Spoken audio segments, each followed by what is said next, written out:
Here's a check of today's top headlines, the news you need to know before you head out the door.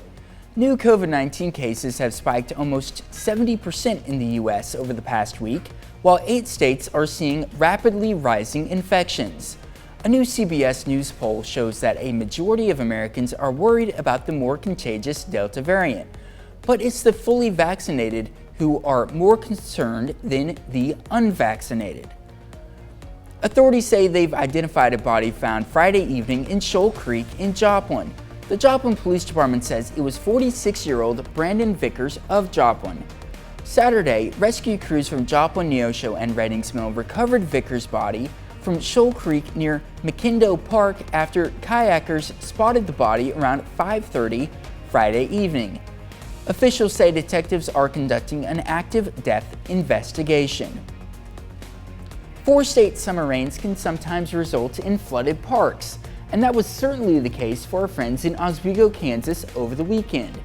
This was the situation at Danny Elliott Park, but that didn't keep a handful of people from coming down and checking out the watery scene. One park visitor who brought his son to see the water tells KUAM that he estimates the Danny Elliott Park floods like this 2 or 3 times per year. The city of Neosho announced Sunday that there will be 2 road closures in town starting today. Hill Street will be closed to all traffic from Neosho Boulevard to Oak Ridge Drive. This is to allow work to be done to realign the street for construction of the Neosho School District's new Performing Arts Center. Sherman Street will also be closed from Oak Ridge Drive to Highland Place. It will only be open to residents. These streets will be closed until further notice. That's a check of today's top headlines, the news you need to know before you head out the door. Here's a live look over 7th and Range Line. A little light cloud cover hanging on right there. But sure does look kind of cool on this Monday morning. As we push through our weather trend, whole lot of sunshine early on, but really not one of those that we're going to shoot up on the thermometer.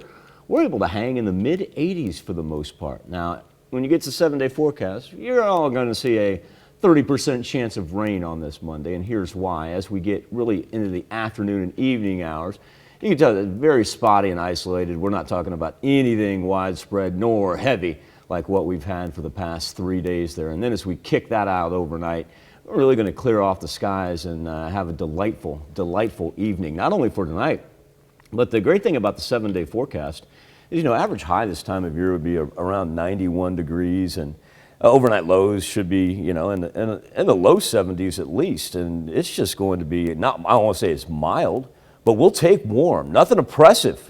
Even when we get to the weekend and we see those 90s up there, that's really right where we should be. We'll be back with more KOAM Morning News right after this.